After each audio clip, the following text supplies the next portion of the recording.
incisive presentation. But that's not the comment. The comment is coming from Gad Horowitz, who is my teacher of general semantics, and he's reporting to me his experience from the 60s. And he said that he thought, in his evaluation, the real obstacle that happened for general semantics was the combination of the Vietnam War and the psychedelic revolution. You were speaking about the need for action, but what he said precisely was that it was a split over over what ought to be done in terms of action with regard to something like the Vietnam War that really created a lot of problems for general semantics because there's something about general semantics which is, I can't think any other way to put it than the way my father would put it, which is that it requires patience, or not doesn't even require patience, it's a teaching in patience, a teaching in waiting, not evaluating early, but evaluating after long consideration, as long as you can wait. But something as pressing as what was happening in Vietnam was pushing people to do something now and stop just talking and stop just talking, thinking, acting, but acting, doing something, and that imperative really divided people. Yeah, and that's what he reported. Yeah, I have Gerald Haslam's and Janet, is it Janet or Janice? Janet. No, Janet. Haslam's biography, which I got as a review copy, and it looked pretty interesting. I was kind of disappointed with his treatment of Korzybski, but he was presenting a kind of view that I think he got from Hayakawa at a certain stage. But at any rate, I think he talks about the Vietnam War, certainly from the society perspective. But in general, there may be something to what you say. I know with the society, which was still around at that point, there was a major break between Anatole Rappaport, who was the assistant editor of etc., and Hayakawa over the war, because Rappaport was pretty much a man of the left. Not pretty much, he definitely was a man of the left, and I don't think he would object to that designation. And Hayakawa was much more of he had started out as a liberal and became more conservative as he got older, and they had a falling out at that point. So from the society perspective, that certainly did some damage to them. As far as the general, I think there are a lot of reasons that we could explore as to why we're not filling up stadiums with our conferences. Yes. Well, I really appreciated the fact that you underscored that what would be Korzybskian would be change and forward motion, and that while we have legacy, we are not stuck in a rut, as somebody else said, and we are not simply informed by orthodoxy.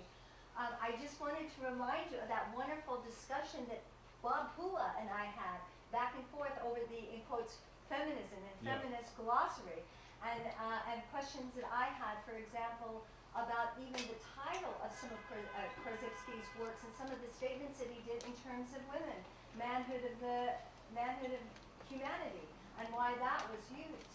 And I think if he was here today, I think that he would applaud all of those questions. And I was so happy that you just brought that up. And Charlotte Reed was a dancer. So she came to GS, and this is why I think some of your work groups and you and your wife has been so profound, was that you took the whole body. I remember beautiful workshops that you did in the past. Yeah. So when I look at the concept of legacy, when I think of your workshop, and I'm so sorry, I'm blocking on Susan's workshop, I remember sitting there and being able to meditate in a workshop and you bringing in all sorts of ideas. When you say legacy to me, and I think about all the things that you offered, and Milton Goss, who's not here, and Charlotte Reed that you offered, I don't think of one legacy. I would have to say legacies. I feel like I've gotten so many different legacies from Hayakawa, who differed from Korzybski, but his work would never have made sense had it not been for Korzybski. Yeah. I see all these supposedly contradictory things making my worldview expand and making me think in so many different ways, just as the gentleman was talking about all the different views you see depending on the frame of the window. That the window can be cut in all different shapes and that form and content change according to those shapes and create many meanings. And I think to me that was the ultimate legacy that has been handed down to all of us. And it manifests itself in so many ways. And I believe that is, just one minute, I believe that is part of the transformation that we're going through now with the internet age. You realize he can't cut you One off. more thing, I know. I'm very lucky, but I just want to say one more thing about Charlotte Reed. When Charlotte Reed gave the bequest, she said she did not want her money used for administration or operational costs. She didn't want something that was just going to go to administrators. It needed to go out for teaching, for learning, for conferences, for all of those different things. And I think what's happening now with you coming to speak to us and all these memories that I have, as soon as you started speaking of legacy, it was all coming back over the last 20 years. I believe we are moving forward now to that point. I believe we're not stuck in one location. Candy, thank you. General semantics is a state of mind. It's not a single location or a single window. I'm done. Okay. Yeah. Andy. Yeah, another cut on what has confined general semantics. I put together 3 aphorisms that came from, I don't know, 1936 to 1956 or something. The second order cyberneticists teach us that you can't see a system from within the system. I think that the postulate of self-reflexiveness calls that into question in some way, but in another sense, it's profoundly true. The anthropologist Edward Hall had on page 33 of his paperback edition of his The Silent Language, he says, culture conceals, I would say also language conceals. Culture conceals, and it conceals most effectively from its own participants. And then he says, the real job, and I think he means the real job of an anthropologist, the real job is not to understand foreign culture, but to understand our own. But of course, you can't see a system from within the system. You can't do that. Right. And that's a very important part, and it's one of the significant aspects as to why the first, Korzybski's work, I'm out there as a representative of people who contact me all over the world who are interested in Korzybski. There's interest all over the world about Korzybski. It may not be a lot of people, but it continues to be there in 2011. And it's interesting that one of the names that Korzybski considered for his system was general anthropology. So it goes with what you're saying, that basically this discipline involves or requires a kind of a self-reflexive looking at oneself and one's situation in the fullest possible context that we can think of, and that's just damn difficult to do. Consciousness is something that's very limited, and most of what we do is unconscious and based on habit. So you have a very important point. Yes. I want a third. All right, I want you to do the third. give Go a ahead. third aphorism. This is Sure. from Benjamin Lee Morris's very last paper. He says, every language and every well-knit technical sublanguage contains certain points of view, or embodies certain points of view, and certain patterned resistances to widely divergent points of view. Mhm. And Korzybski stuff qualifies as a widely divergent point of view from any spot inside the Western system of rationalization. Right.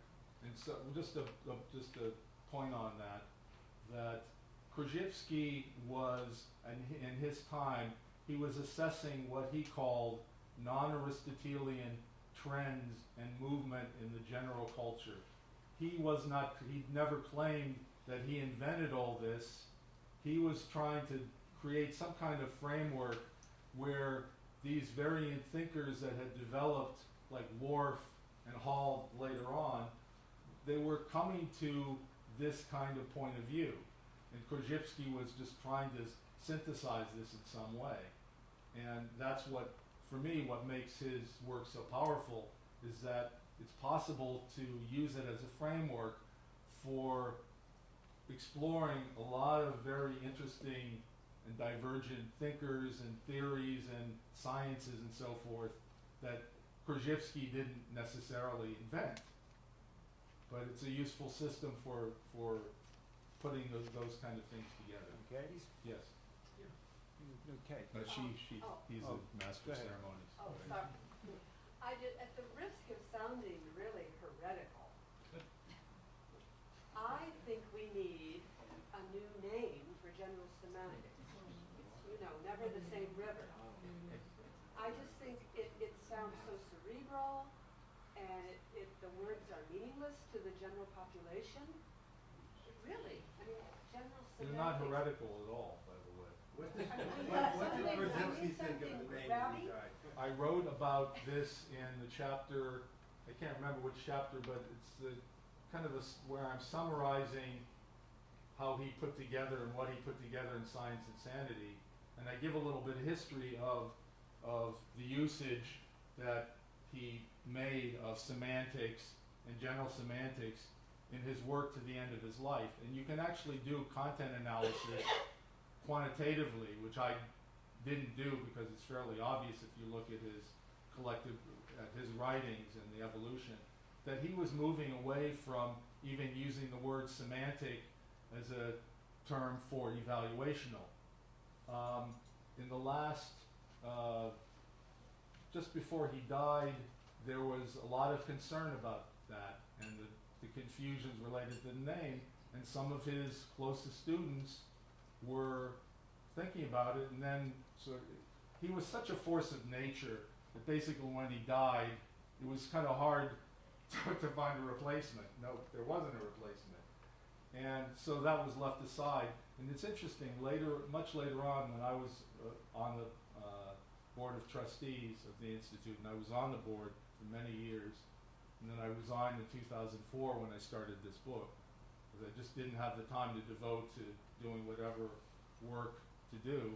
But before that, we had serious discussions about changing the name, and Charlotte Shouchard-Reed, who was pretty much as close to Korzybski as anybody when he was alive, was completely open to the change, and we had fiddled around with putting a hyphen between general and semantics.